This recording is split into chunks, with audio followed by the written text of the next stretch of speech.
Bismillahirrahmanirrahim. Assalamualaikum warahmatullahi wabarakatuh.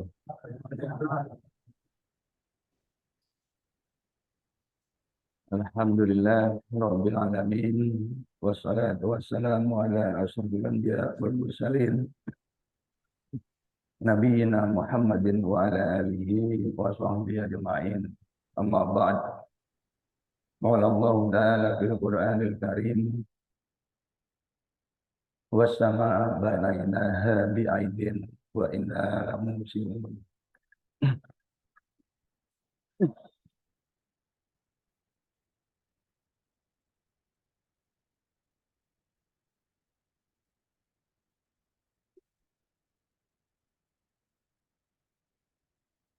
Hadirin, kita panjatkan puji syukur kita pagi hari ini bisa melaksanakan ibadah sholat subuh berjamaah dan lanjutkan dengan ngaji yang kemarin uh, tertunda. Ya, kita geser hari ini. Nah, pada pagi hari ini saya akan membahas tentang satu ayat. Telah kami bangun langit dan kemudian kami luaskan. Jadi ayat yang sangat singkat, ayat yang agak sulit kita pahami ketika kita mencoba untuk menatap ke atas, menatap ke langit. Jadi langit diluaskan. Ya. Jadi ini salah satu pemandangan di langit ketika ada cahaya yang bergerak. Tampak bahwa ada seperti kepala dan kemudian ekor, ya seperti bentuk cebong, ya seperti bentuk cebong yang sudah tidak boleh beredar lagi kemarin hari Sabtu tanggal 2 September ya. Jadi jangan lagi diungkit-ungkit masalah cebong begitu kan. Ya. Tapi sebagai sebuah fenomena alam, jadi berkas putih, apakah ini menggambarkan meteorit? Ya. Kalau kampung, di kampung saya maksudnya dulu, ya ini katanya bintang pindah. Kata orang desa itu bintang pindah. Ya, itu. Nah, kadang-kadang kemudian keesokan harinya ada daun pepaya yang gosong. Nah, itu biasanya kaitannya dengan santet. Jadi kalau di kami itu biasanya kemudian ujung-ujungnya kesantet gitu ya. Ada yang kesantet gitu ya. Jadi ini sesuatu yang ada di tengah masyarakat kita. Ada berkas cahaya yang bergerak gitu. Kadang-kadang kemudian ada pohon pepaya yang dan daunnya itu gosong begitu ya. Kemudian di sisi lain ada orang yang kesantet. Nah, kemudian dihubung-hubungkan lah ya. Apakah itu benar atau tidak? Ya pokoknya fenomenanya berkaitan. Ya sama seperti fenomena yang sekarang sedang trending. Ada apa? Ada deklarasi, kemudian ada pemanggilan KPK. Gitu. Nah, kita nggak tahu apakah itu terkait, tapi kan berdekatan gitu ya. Nah, namanya manusia. Oh, terus ini, oh, udah. Namanya manusia sulit dilarang kemudian untuk mencoba mengait-ngaitkan ya, karena memang peristiwanya terjadi hampir bersamaan begitu ya. Tuh, kan begitu ya. Jadi agak susah untuk kemudian tidak mencoba mengait-ngaitkan fenomena-fenomena yang berdekatan itu. Ya. Nah, jadi di langit kita itu juga ada fenomena yang kemudian juga dikait-kaitkan. Ya. Nah, nih, nih, nah, ya, seperti yang saya kutip di dalam mukadimah wassama'a banainaha bi'aidin wa inna lamusifun. Dan langit kamilah yang telah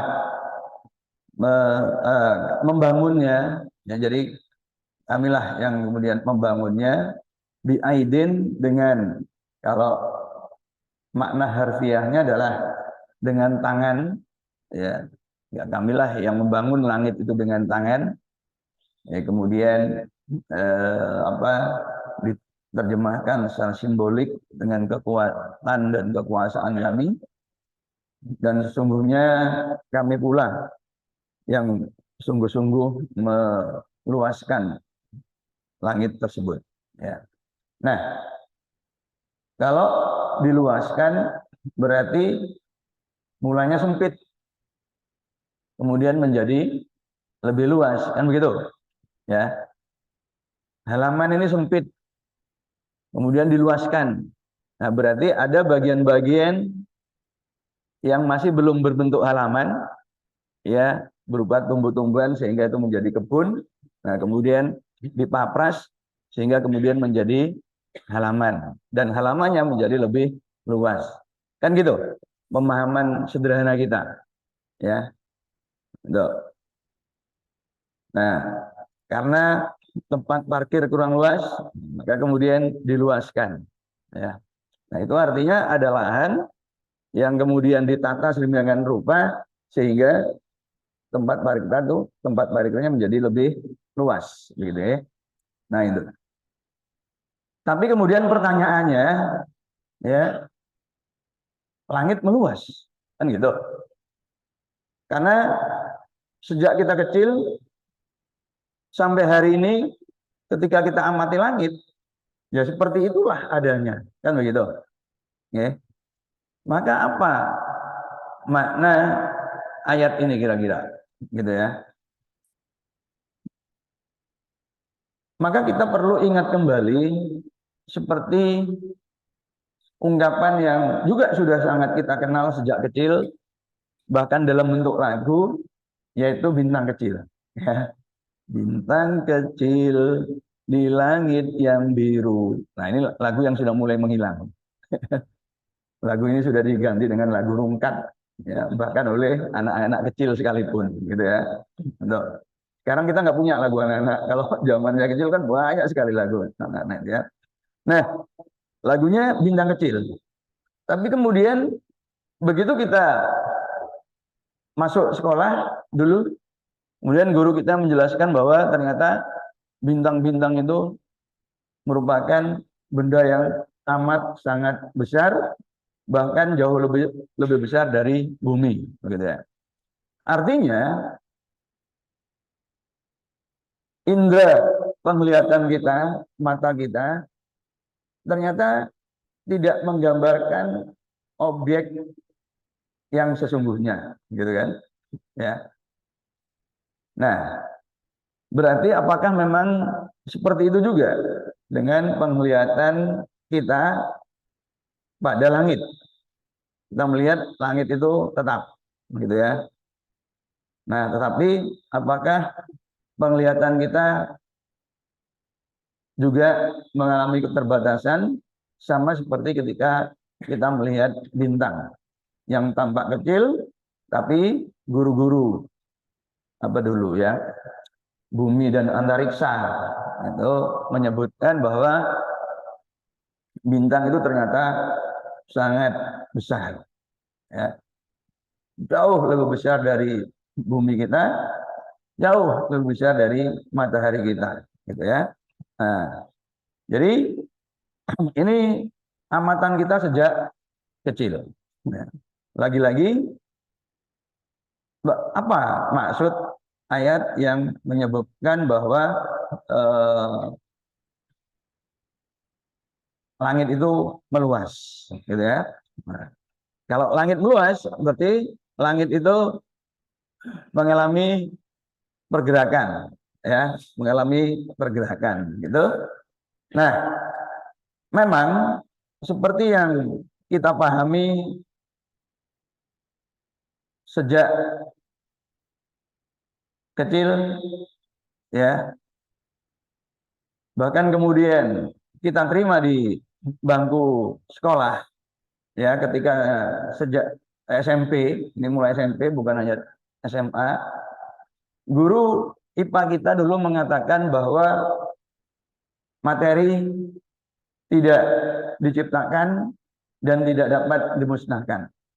Coba ingat-ingat kembali pelajaran IPA dulu ketika SMP. Ya, kalau saya kecil dulu bukunya buku zat dan energi. Ya, itu dulu eh, tahun berapa itu? Tahun 70, 80 awal. Itu bukunya zat dan energi. Ya, jilid 1, 2, 3. Gitu. Lalu Bu Guru mengatakan ya tadi materi tidak diciptakan dan tidak dimusnahkan. Nah, itu yang sering belakangan ini saya sosialisasikan, ya.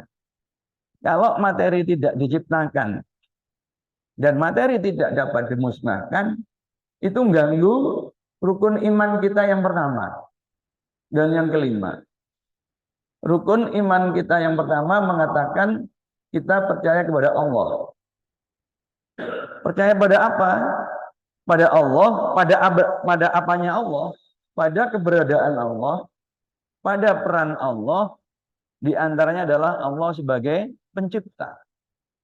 Nah, kalau kita katakan materi tidak diciptakan, kemudian kita, loh berarti Allah tidak menciptakan materi, gitu kan? Ya, itu berarti materi ada dengan sendirinya, gitu. Nah ini, kemudian materi tidak dapat dimusnahkan. Berarti rukun iman yang kelima, yaumul akhir juga tidak kita pertanyakan, kan gitu.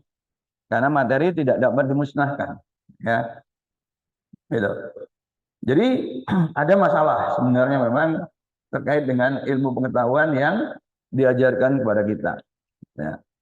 Nah, materi ini ya dalam bentuk terkecilnya berupa atom-atom bahkan kemudian isi atom itu ya itu tidak dicipta dan kalau ini kemudian berkumpul dalam skala besar jadilah ini jagat raya ya alam semesta kita ini dan memang pandangan para ilmuwan hingga awal abad 20 mengatakan jagat raya itu ya seperti sekarang ini ya di masa lalu dan di masa yang akan datang.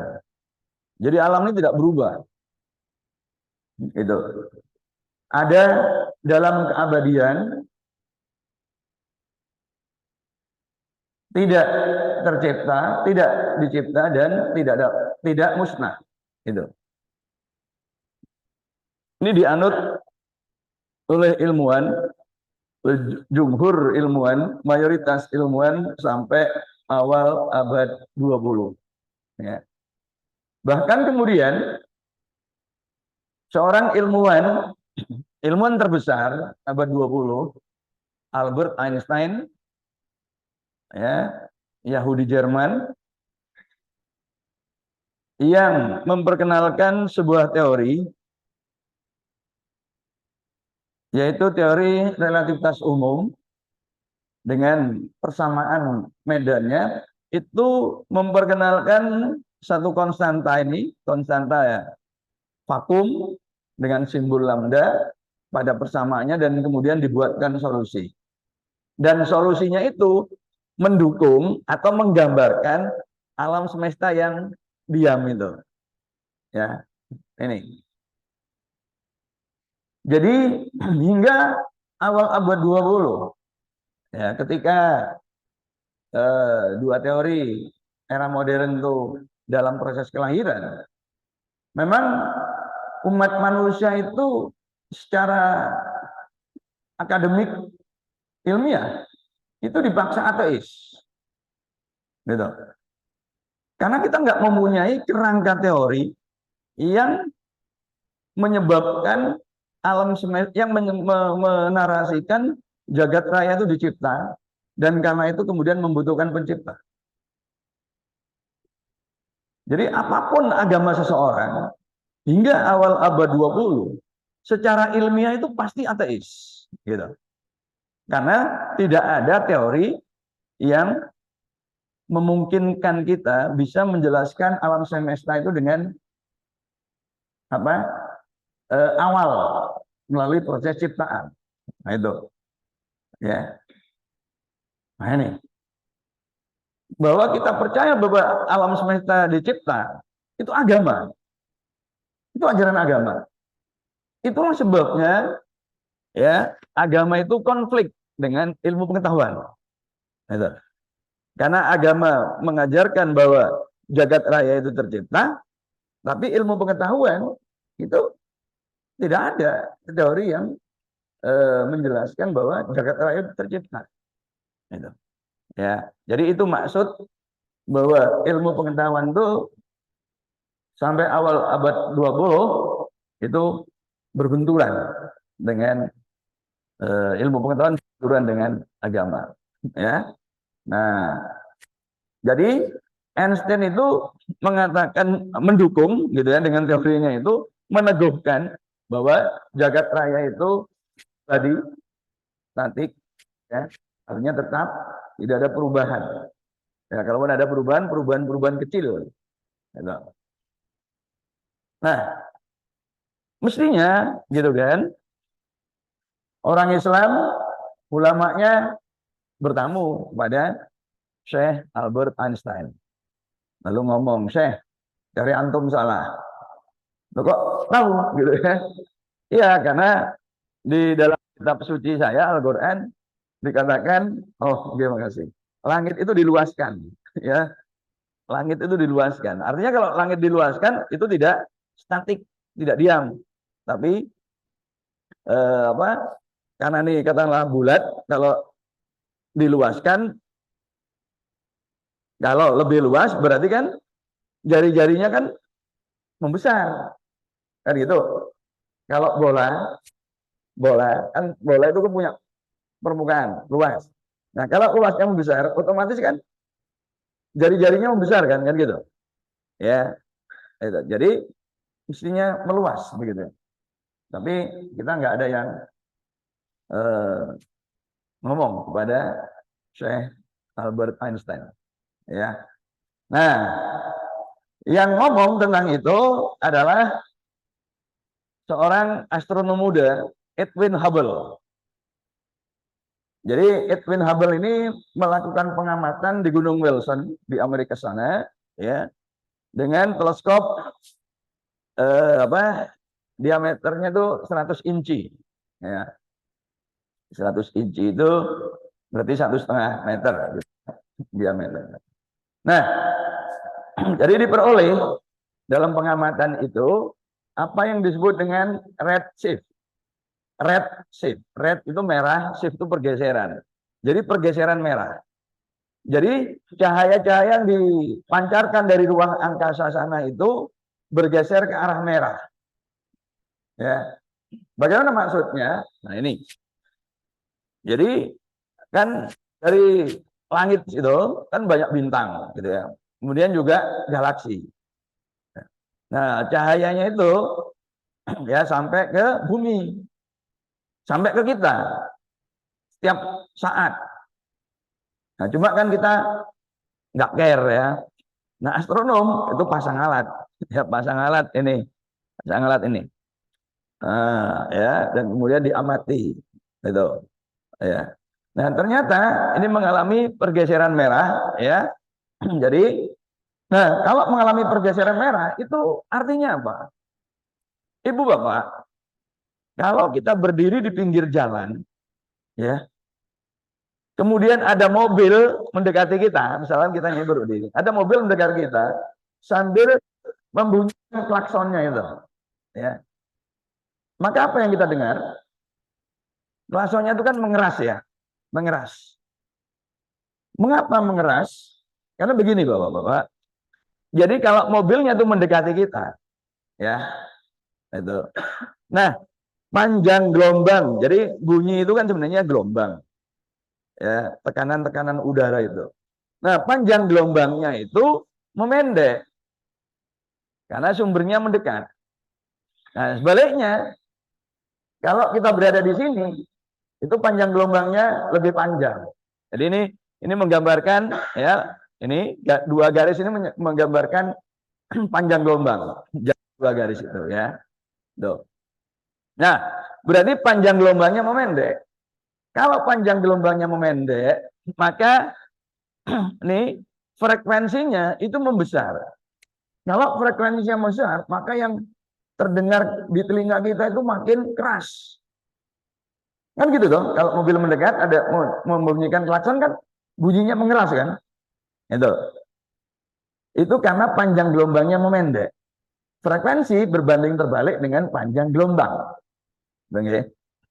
Nah, sebaliknya, kalau orangnya ditinggalkan oleh mobil itu, suaranya melemah. Mengapa melemah? Karena panjang gelombangnya memanjang dan frekuensinya mengecil. Itu, ya. Frekuensinya mengecil. Nah, itu kalau gelombang bunyi. Ya. Nah, tadi yang diawati oleh Hubble itu adalah gelombang cahaya. Nah, kalau gelombangnya itu gelombang cahaya itu gini, oke. Nah ini, ya. Jadi ini sinar gamma, sinar X gitu ya. Nah, di sini ini sinar yang tampak dengan panjang gelombang tertentu ini. Ini panjang gelombang yang sangat besar, gelombang radio, microwave, ya. Ini sinar gamma, sinar X, itu panjang gelombang yang kecil. Nah, kalau panjang gelombang kecil itu seperti tadi saya katakan frekuensinya besar, energinya besar. Itu. Makanya orang juga nggak boleh sering-sering di sinar X. Ada batasnya. Nah, jangan sering-sering, kalau sering-sering rusak organ tubuh kita. Itu. Terbunuh sel-sel dalam tubuh kita. Kenapa? Energinya besar. Itu. Ya. Nah, jadi cahaya tampaknya di sini. Nah, ini kalau kemudian kita perluas, ya, kita perbesar ini, ya, cahayanya itu merah, jingga, kuning, mejiku, hibiniu. Nah, ini ya, ketika ingat ya, ketika kita sekolah itu ya, mejiku, hibiniu, merah, jingga, kuning, hijau, biru, nila, ungu. Itu urut-urutannya. Nah, ini ya terkait dengan panjang gelombang tadi, ini merah itu panjang gelombangnya lebih besar. Ya, ini nanometer. Nanometer itu 1/1 miliar meter. Ya, 1 miliar, 1 meter dibagi 1 miliar itu 1 nanometer. Nah ini 740, ya, 625 sampai 740 itu merah. Kemudian jingga, ya, nih. Jadi kalau ke arah ungu itu berarti panjang gelombangnya memendek. Tuh. Nah, tadi yang diamati oleh Edwin Hubble bergeser ke arah merah. Berarti panjang gelombangnya bagaimana Ibu Bapak? Memendek atau memanjang? Memanjang kan? Gitu loh, karena ke arah merah. Kalau ke arah ungu itu memendek. Nah, kalau panjang gelombangnya membesar, apa artinya tadi? Sumbernya bagaimana? Sumbernya menjauh. Kan itu seperti mobil tadi. Menjauhi kita. Gitu. Jadi, sumber-sumber cahaya di ruang angkasa sana itu sedang menjauhi kita. Dan sumber cahaya itu tidak lain adalah galaksi-galaksi. Jadi artinya galaksi-galaksi itu sedang menjauhi kita. Tapi sekali lagi, mata kita, indera kita tuh tidak bisa lagi menangkap. Pertama, galaksinya tampak kecil juga seperti bintang-bintang. Dan kita sudah tidak bisa melihat lagi bahwa itu berubah. Sama seperti ketika kita melihat bintang di langit, ya, tadi malam atau besok malam, atau siang ini, itu kan seperti tetap. Jaraknya kan berubah, gitu kan. Itulah batas pandangan mata kita.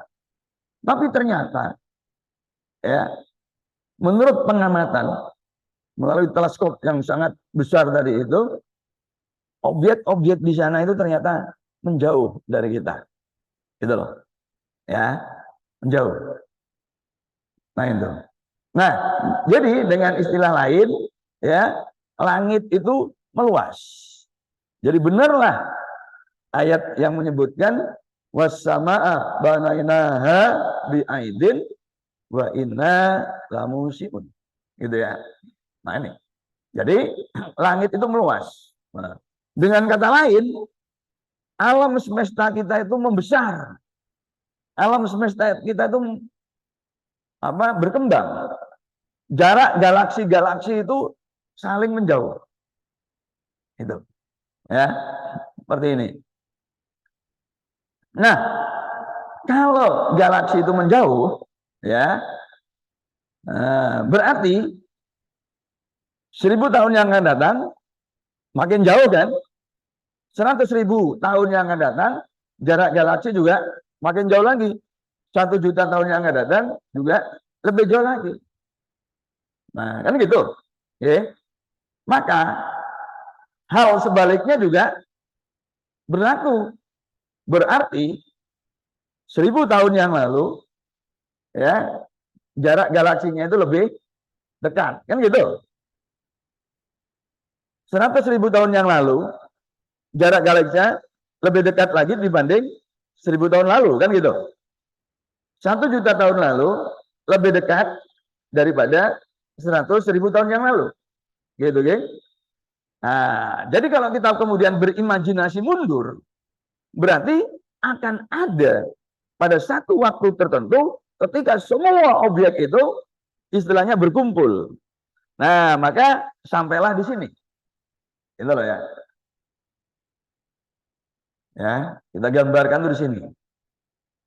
Nah, menurut ilmuwan, ini yang kemudian kita jadikan sebagai waktu nol. Ya, usia jagat raya. Ketika jagat raya itu berawal, berkembang terus sampai sekarang, ilmuwan menghitung usia jagat raya sekarang ini 13,7 miliar tahun. Ya, wis, kita terima aja dulu. Ilmuwan nyebutnya usianya 13,7 miliar tahun. Yang perlu kita ketahui, Ibu Bapak, 13,7 tahun itu jagat raya, bukan bumi. Bumi itu baru tercipta sekitar 4,6 miliar tahun yang lalu. Jadi sekitar 9 miliar sejak penciptaan pertama ini itu nggak ada bumi. Ya. Terus apa gitu kan? Berarti nggak ada perang gitu.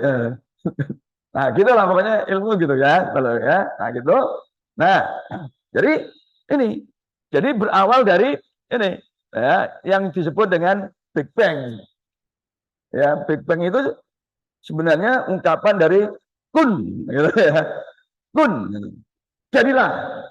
Jadi orang karena itu yang ngomong Tuhan, suaranya menggelegar, ya, sehingga kemudian diibaratkan ledakan bom. Ya, bang, gitu.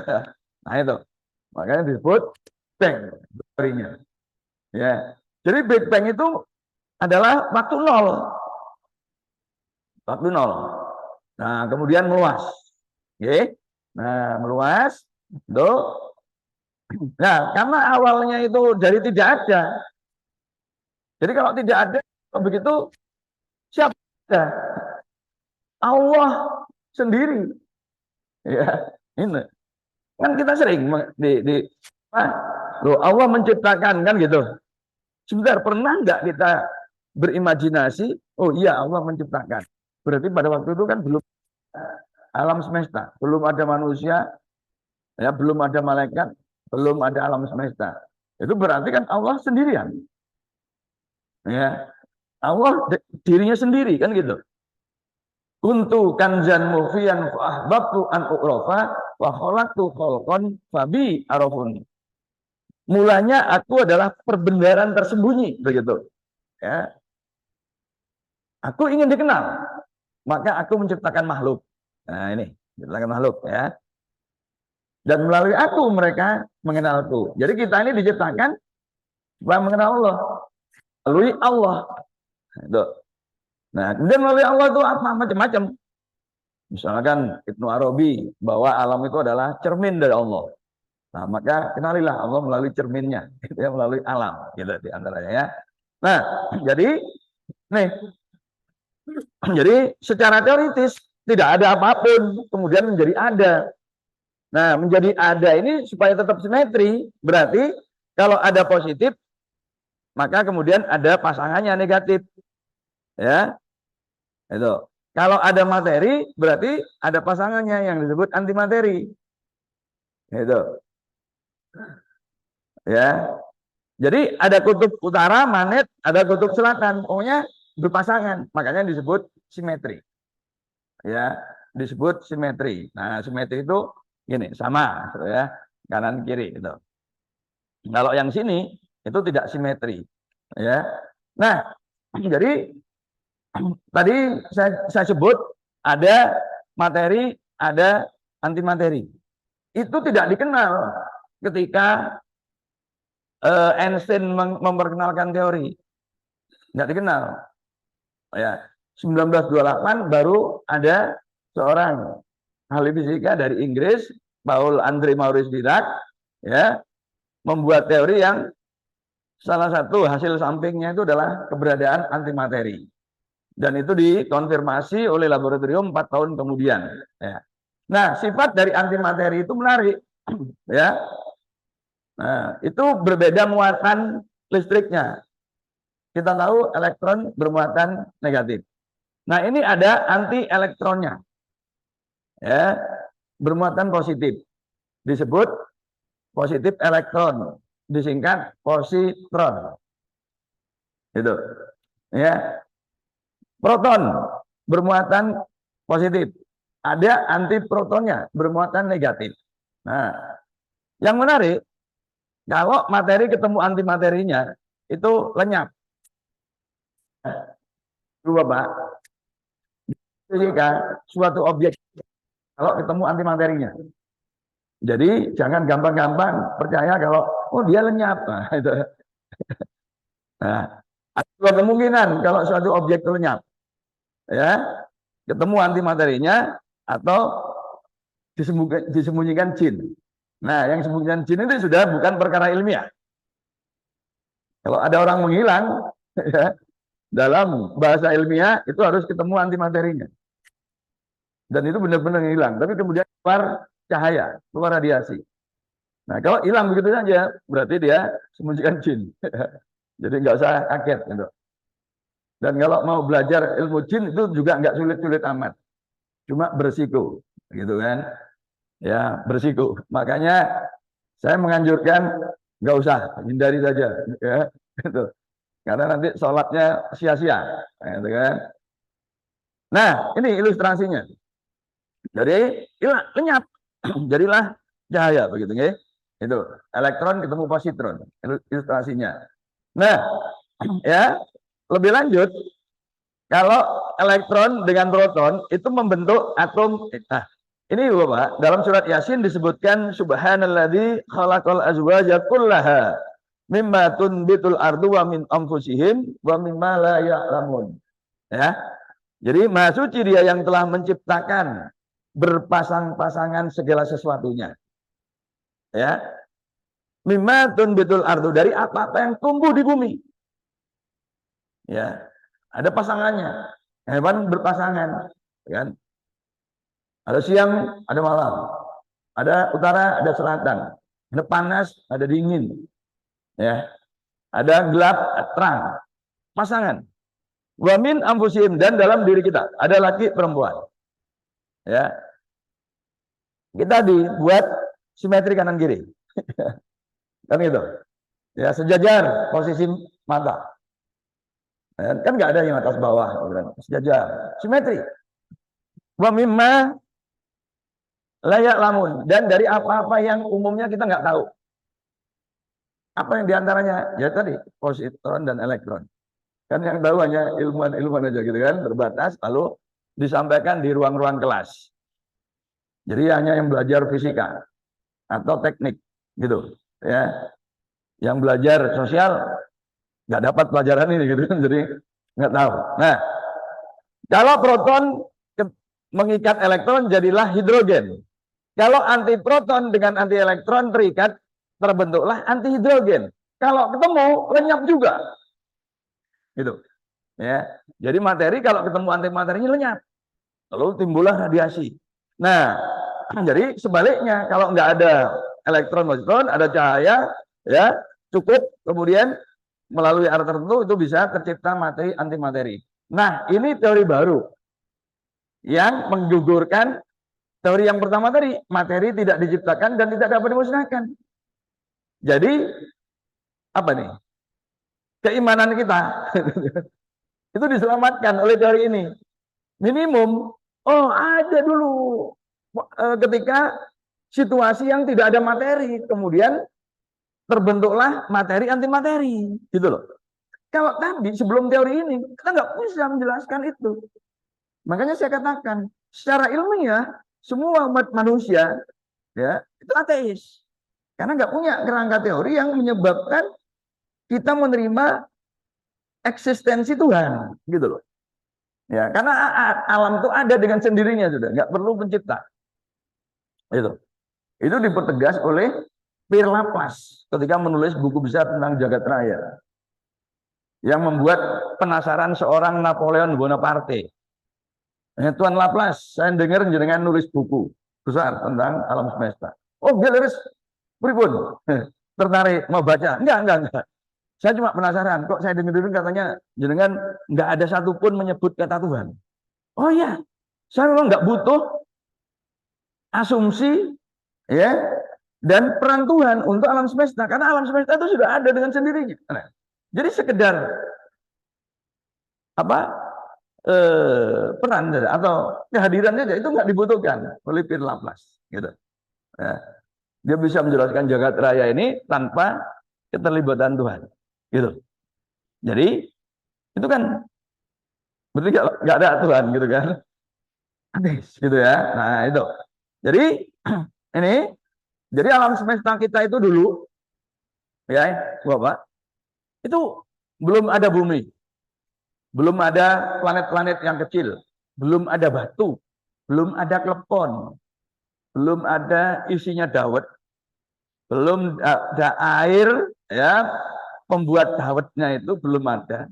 Air itu H2O, belum ada molekul H2O, belum ada atom oksigen maupun hidrogen, ya, belum ada isinya atom proton. Yang ada itu isinya proton. Ini Pak, apa isinya proton? Quark. Quark ini macam-macam quarknya, ada 6 jenisnya, jumlahnya banyak, ya. Nah ini, jadi ini yang lebih halus lagi dari proton, ya. Nah ini, nah jadi ini yang kemudian diungkapkan summa ila sama wahya dukhon, ini berupa dukhon, kabut. Jadi isinya itu objek-objek yang sangat halus, lebih halus dari atom, karena itu isinya proton. Jadi bukan proton sendiri, belum waktu itu. Ketika bang itu belum ada, ya.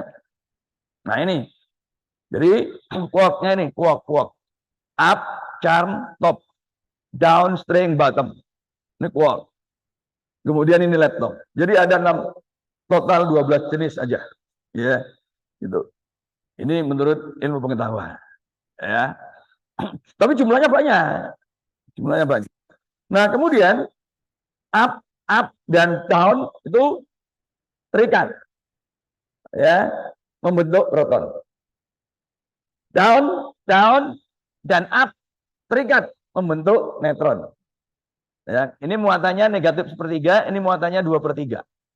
Tuh. Jadi kalau 2/3 tambah 2/3, 4/3 ditambah negatif sepertiga jadi 1, itu proton.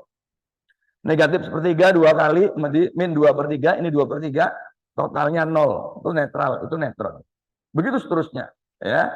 Nah, jadi ini proton, ini neutron. Loh, oke. Jadi partikel-partikel yang tercipta di apa? Belum 1 detik.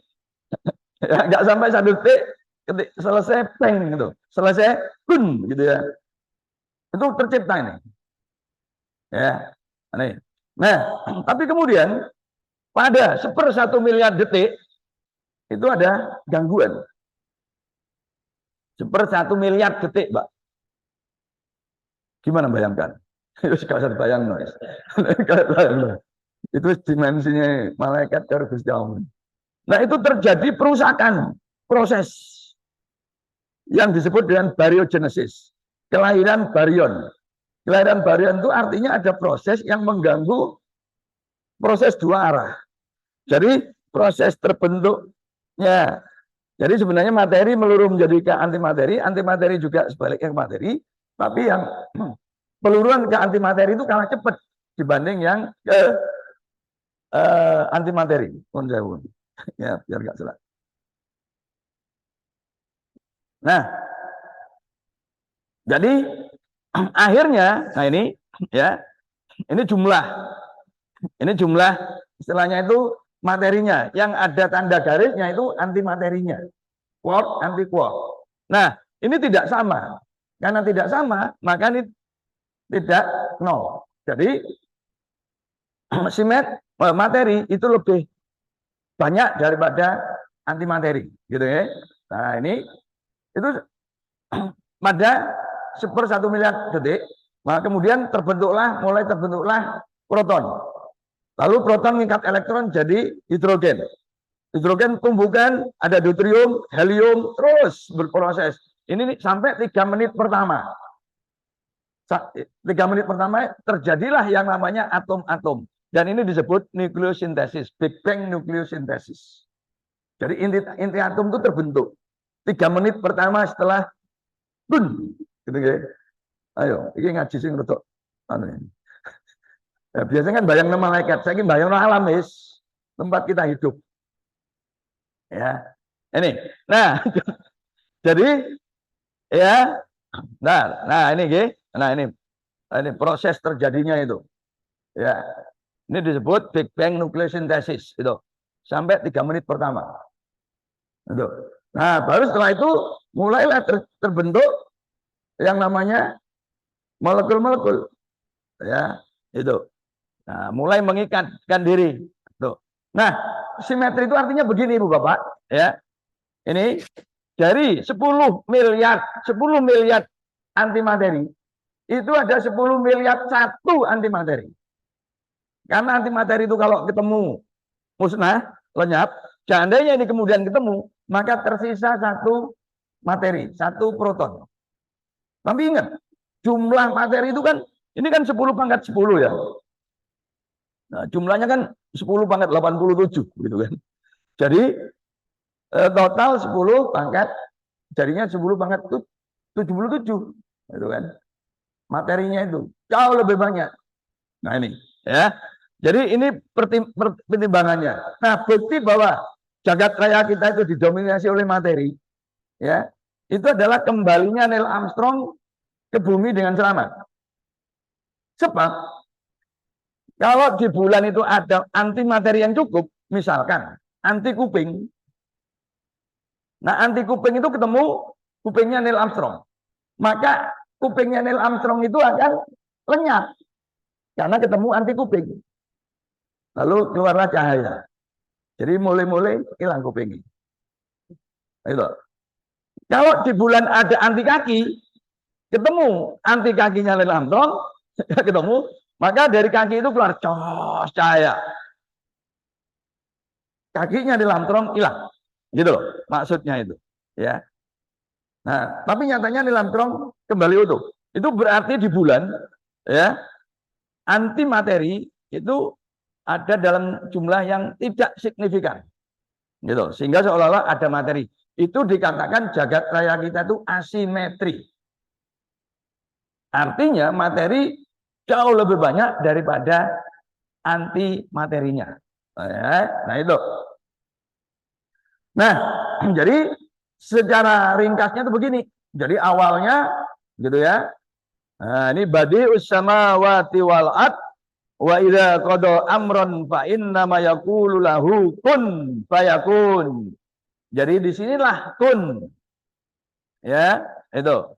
Jadi tentang penciptaan langit dan bumi, ketika Allah berkehendak menginginkan menetapkan suatu urusan, maka atasnya ya tinggal berkata kun, ya di sini kun. Tuh. Ya, peng kalau alam. Nah, ini jadi ya, terkait dengan jagat raya ini tadi jumlah materinya sama dengan jumlah antimaterinya. Ya. Nah, sekarang kita itu berada di sini. Oh. Sebentar. Nah, sekarang kita berada di sini. Ya. Yakun. Kalau kun ini tadi adalah fi'il amr, karena yakunu kun, ini fi'il amr, perintah kun. Jadilah. Eksislah, gitu ya. Itu. Maka ini yakun. Ini fi'il mudhari. Sedang menjadi. Sedang ini sedang. Ya, makanya jagat raya expanding, sedang mengembang. Ini berproses, ini evolusi kita itu. Nah, ini asimetri, ya. Nah, pertanyaannya dari simetri ke asimetri tadi, ini terjadi pada 10 pangkat minus 11, 1/1 miliar detik. Ini yang namanya proses bariogenesis. Jadi proses ketika materi itu meluruh menjadi antimateri, antimateri juga meluruh gitu, bolak-balik ya, tapi kecepatan antimaterinya dalam proses yang ada 3 syarat yang harus dipenuhi itu terjadi seperti itu. Ya. Nah, ini dipenuhi oleh fa kun fa yakun. Oke. Itu. Nah, jadi seperti itu ya. Nah, ini bariogenesis gitu ya dalam dunia fisika. Nah, jadi jagat raya kita itu mengembang. Ini mulanya di sini. Ini usianya 13,7 miliar.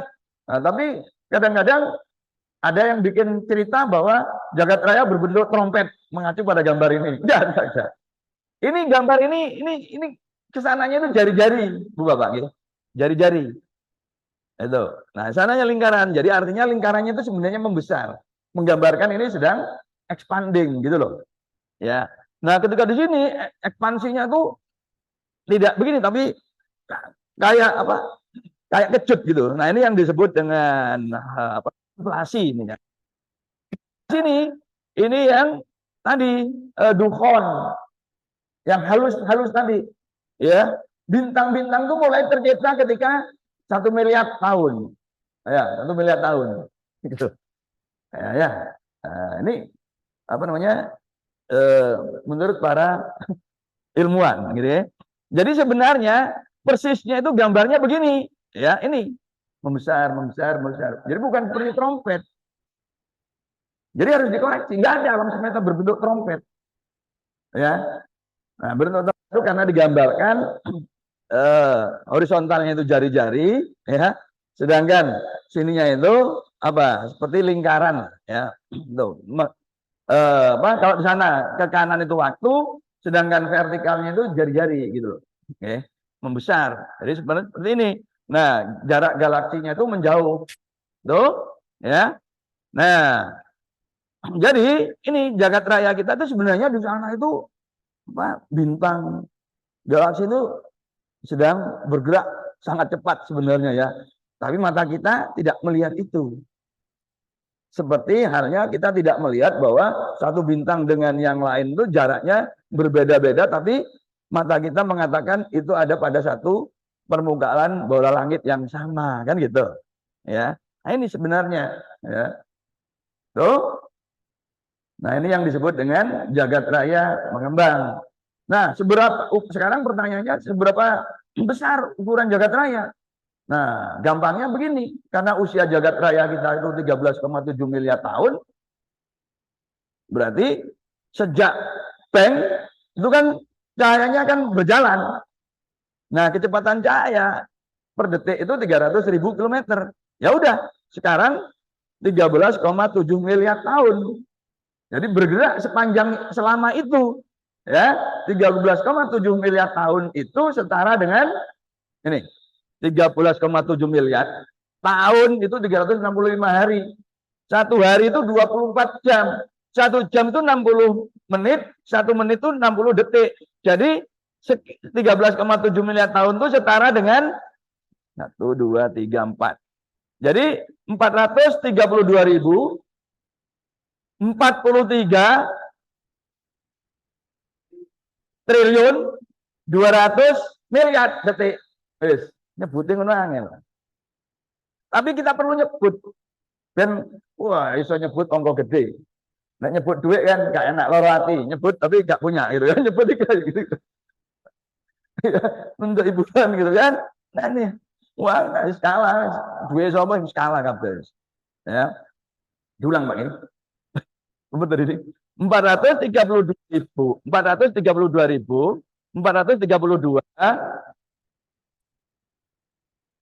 ya triliun 32.043 triliun 200 miliar detik. Itu cahayanya berjalan.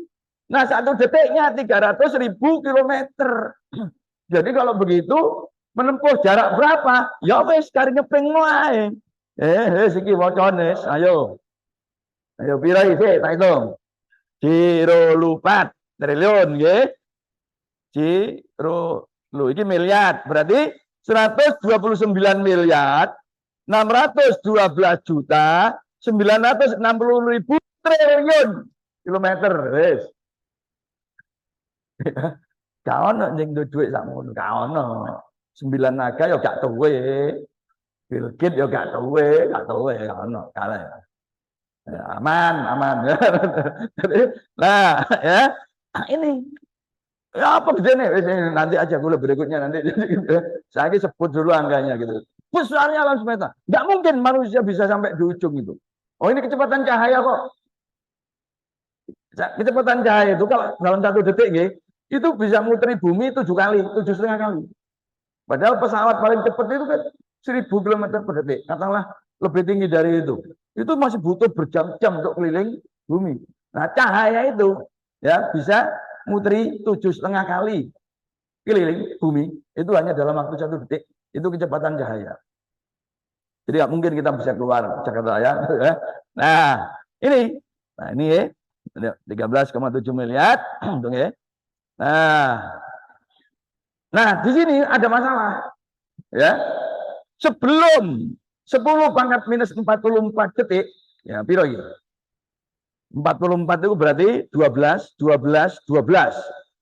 itu triliun kan berarti ada triliun masih sisa 8 itu 100 juta jadi 100 juta triliun detik ngono dulu ngomong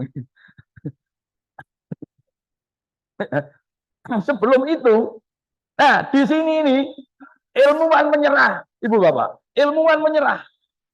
Jadi ini sebelum ini itu yang ada singularitas. Jadi ilmuwan tuh nggak bisa menjelaskan. Ilmuwan tuh angkat tangan, wis menyerah. Nggak bisa menjelaskan. Sing ono itu singularitas. Singularitas itu kalau dalam bahasa matematik itu sebenarnya adalah infinity. Ya, itu. Infinity itu menurut kita orang beragama itu sebenarnya adalah Allahu Akbar. Jadi padahal ilmuwan itu enggak sepenuhnya objektif ya Bapak. Enggak. Di proses belakangnya objektif. Tapi di ujung-ujung sana podo karo kita sebagai umat beragama mengimani Gusti Allah ono. Nah, ilmuwan itu juga begitu, mengimani singularitas itu ono. Sungkan kata ngomong Gusti Allah itu sungkan kok. Wong aku ilmuwan kok nyebut Gusti Allah gitu loh. Ya, kemudian istilahnya diganti dengan singularity. Jadi podo ae saja nih. Gitu loh. Ya, cuma mereka beda istilah. Gitu. Sakjane itu adalah Allahu Akbar. Gitu loh ya. Tinggal mereka mau Enggak menggunakan istilah Allah Akbar. Ya. Itu berarti tinggal nunggu petunjuk. Nah, nih, nalar mereka juga sudah buntu, nggak bisa. Objektif penuntut nggak bisa. Omong kosong. Betul ya, omong kosong. Jadi itulah jamaah hadirin. Ya. Jadi alam semesta kita itu meluas, mengembang. Nah, kita berimajinasi ke masa lalu, berarti alam semesta kita mengecil, mengecil, mengecil, ada sampai suatu waktu ketika semua objek itu bertemu. Ya, semua objek itu bertemu dalam bentuk katakanlah titik, dan itu menyatakan jumlah energi yang kemudian ya ini menghasilkan sesuatu yang kemudian kita sebut dengan singularity. Gitu loh ya. Dari sinilah kemudian segala sesuatu itu keluar, begitu loh ya.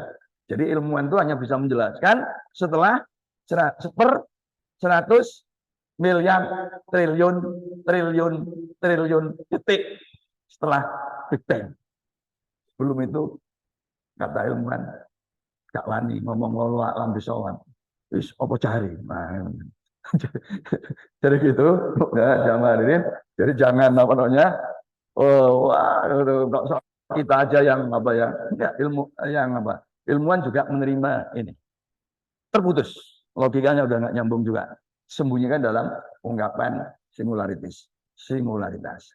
Mudah-mudahan ini ada gunanya ya, menambah pengetahuan kita, memahami wassamaa banainaha biaidin wa inna lamusyun. Mudah-mudahan Allah memberi hidayah dan kekuatan kita, iman kita, dan dalam bentuk praksis di lapangan kita tetap harus beramal soleh, berlomba-lomba dalam kebajikan. Fastabiqul khairat. Assalamualaikum warahmatullahi wabarakatuh.